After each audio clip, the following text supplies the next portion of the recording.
آپ نے ابھی تک ہمارا چینل سبسکرائب نہیں کیا تو ابھی سبسکرائب کریں اور بیل آئیکن کو کلک کر کے ہماری لیٹسٹ ویڈیوز کے بارے میں اپڈیٹ جانیں. سبسکرائب کیجئے اور ہم آپ کو لیے چلیں گے آپ کی فیوریٹ ویڈیو کی طرف. بسم اللہ الرحمن الرحیم. السلام علیکم. میں ہوں مسز کوثر اور آپ دیکھ رہے ہیں میرا یوٹیوب چینل مسز کوثر چینل. آج جو میرا پاس جو ٹاپک ہے جو میں موضوع لے کے چلوں گی وہ ہے لائبریری کا پس منظر یعنی کہ بیک گراؤنڈ. ٹھیک ہے, لائبریری کا پس منظر کہ لائبریری جو ہے وہ کیوں کتب خانہ کیوں قائم کیا گیا اور اس کی ضرورت کیوں پڑی. ٹھیک ہے, تو اس کا بیک گراؤنڈ.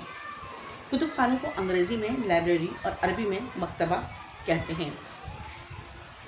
جب سے انسان نے لکھنا پڑھنا شروع کیا تب سے اس نے لکھنے پڑھنے والی چیزوں کی حفاظت کا بھی بندوبست کیا اور انہی حفاظتی تدابیر کے نتیجے میں کتب خانے وجود میں آئے. لفظ لائبریری لاطینی زبان کا لفظ لبرا سے نکلا ہے جس کے معنی ہے کتب, چھال یا گودا. چونکہ ابتدا میں کتابوں کو مخصوص درختوں کی چھال پر لکھا جاتا تھا اس لیے ان کے ذخائر کو لائبریری کہا جاتا تھا. اور بعض اوقات جو ہے وہ جو اس کا تنا ہوتا ہے درخت کا, اس کے جو گودے کو جو ہے بھگو دیا جاتا تھا اور گودا جو ہے وہ بھیگ کر جو ہے دودھ کی شکل اختیار کر لیتا تھا اور پھر اس سے جو ہے کاغذ بنتا تھا اور کتابیں اس کے اوپر شائع ہوتی تھیں.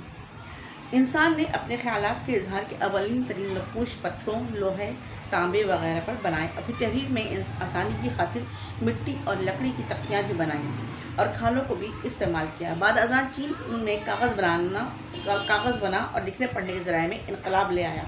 15ویں صدی میں چھاپے خانے کی ایجاد نے لکھنے پڑھنے کے انداز بدل ڈالے. ایشیائی کوچک مصر اور چین میں سب سے پہلے لکھنے پڑھنے کا آغاز ہوا اور یہی کتب خانوں کی بنیاد ڈالی گئی.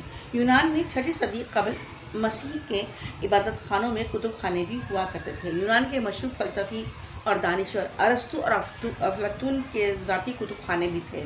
اسلامی کتب خانوں کے قیام نے علم کی راہ میں ایک نئے باب کا اضافہ کیا.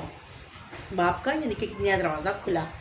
علم حاصل کرنا ہر مسلمان کا فرض ہے اور یہ ہمارے نبی کریم صلی اللہ علیہ وسلم کی حدیث کا مفہوم بھی ہے.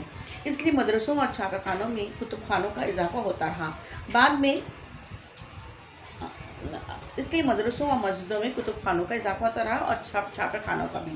بغداد میں پہلا عظیم الشان کتب خانہ بیت الحکمت کے نام سے خلیفہ ہارون الرشید نے اپنے زمانے میں قائم کیا. یہاں عربی, فارسی, سنسکرت اور قبطی زبانوں کی 10 لاکھ کتابیں موجود تھیں. لیکن یہ کتب خانہ تاتاریوں کے سردار چنگیز خان کے پوتے ہلاکو خان کے حملے کے دوران تباہ و برباد کر دیا گیا اور کتابیں دریا میں بہا دی گئی. کہتے ہیں کہ دریائے فرات کا پانی جو ہے ان کی سیاہی سے جو ہے وہ نیلا ہو گیا تھا اور جو ہے کتابیں جو تھیں ان کے اندر ساری جو ہے وہ دھل گئی تھیں. سمرقند, بخارا, نیشاپور, دمشق, قاہرہ, قرطبہ موجودہ اسپین کا شہر ہے. قرطبہ وغیرہ کے بڑے بڑے کتب خانوں میں عربی, فارسی اور ترک زبانوں میں لاکھوں کتابیں تھیں. ہندوستان میں مسلم عہد حکومت اور مغلیہ دور میں بھی کتب خانوں کو فروغ حاصل ہوا. امید ہے آپ کو یہ ویڈیو پسند آئے گی. انشاءاللہ پھر ملاقات کریں گے. اللہ حافظ.